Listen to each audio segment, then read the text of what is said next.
Greetings and salutations, everybody. I'm certainly glad that you could make it to yet another exciting day of art with. Now, today we are going to be hopefully completing our dragon's eye.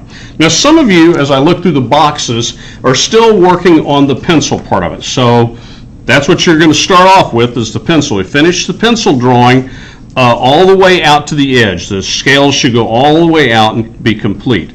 Then you're going to go over it with the Sharpie markers.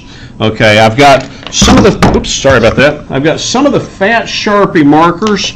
I've also got ballpoint pens. There are a few colored markers that are thinner that you can use. That's fine. The markers are only for drawing lines, not for coloring things in. But you're going to go ahead and do that. When you get done, be sure to erase any pencil lines that still show. Then, once you are completed, it's time to paint.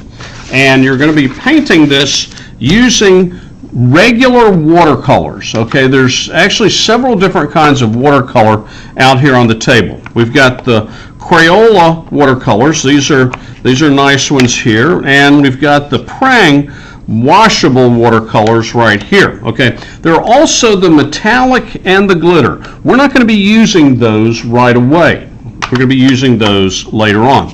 But with the regular watercolors, you're going to paint your scales.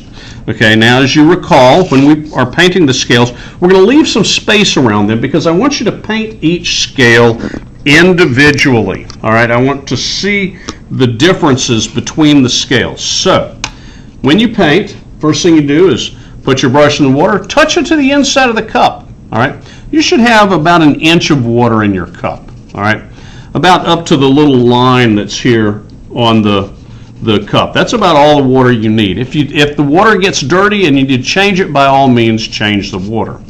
Okay, so you're going to touch the inside, then you're going to choose the color that you want to do your scale. I think I'm going to do some green ones today, and I'm going to do 5 times. 1, 2, 3, 4, 5 times. And that's going to get me just enough paint on the end of my brush to really be effective. You can see the paint right there on the tip. And I'm going to paint my scales. But remember, I'm leaving a little space around it. This is the space that we're going to add our shading to. And try and paint several scales at a time, because this will give you those variations in color. If you look here, you can see how I've got a darker scale and then they get gradually lighter. Okay, that's what we're really trying to achieve, is these variations in the value. Once it gets really, really light, you know, use your best judgment. When it gets really light, then you can get some more paint. Dip it into the water, touch it to the inside of the cup, and then 1, 2, 3, 4, 5. Using only the tip of the brush. This is not a spoon or a shovel to dig the paint with. It's only for barely touching the paint. And the same way when you're painting, you're only using the tip of your brush. Now, I'm using only green here, but you can switch out the colors if you like. You can use different colors on your scales. That is fine with me. I'm just, well, kind of a boring kind of dragon guy, and I just do one color. You can see up on the whiteboard up there, I've got several different colors up there, and even one with multicolors on it. Now, once you are completed with this, and when I'm talking complete, I'm talking all of your scales are painted, and all of the eye and everything is painted, just like the examples up on the board. I'm having the hardest time doing this video. I keep getting interrupted right in the middle of it. I need to have a sound stage or something to do this.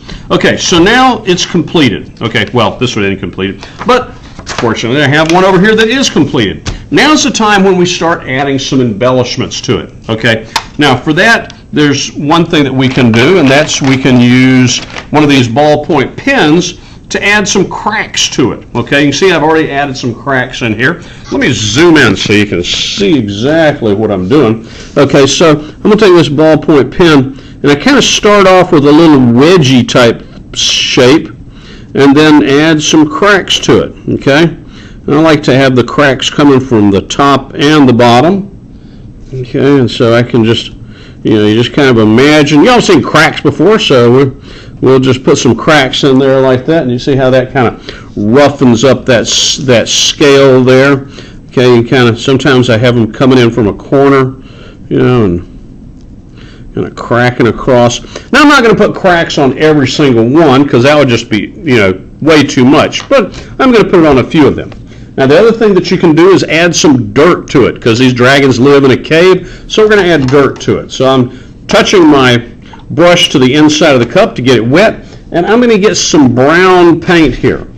Get some of this brown paint here, and I'm going to put it on one of the little sponges that are located on table 2.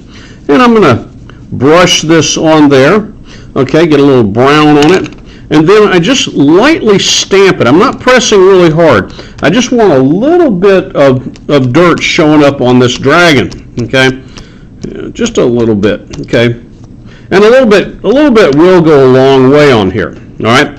So that's the other thing we do. And then the final thing, which I know y'all are all excited about, is using the glitter and the metallic colors. Okay, they're used the exact same way that we used the other paints. Okay, you dip your brush into the water, touch it the inside, and then choose your color.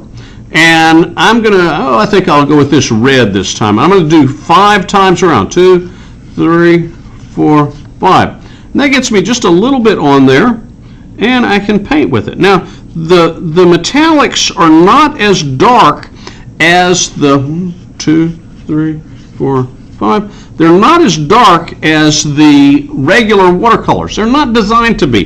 They're actually designed to add to it. And you can see right here I've put a metallic silver over that black, which looks kind of nice. And you can see that as I move it around, you can see the shine to it. The glitter ones are the same way, okay? The glitter ones are the same way. Okay, I'm going to do a purple one up here, and I go 1, 2, 3, 4, 5. Oh, let's go 6. There we go. Okay, yeah, I can see some glitter on there, and you paint it on. Now, you're not going to see the glitter right away. It's going to be, well, not real evident until the paint dries. Till the paint dries. And you can see up here on this one, if I get it, you can see the glitter kind of shining a little bit. It's not the same as when you put like glue on a paper and then dump glitter on it. Okay, that's just real glittery. This is just a subtle hint of glitter on your paper. Now, once we're all done, you're going to be taking these home today, and you're also going to be taking your other artworks home today. Those will be passed out at the end of class. So have fun doing this, and I will be back to school later today. Bye now.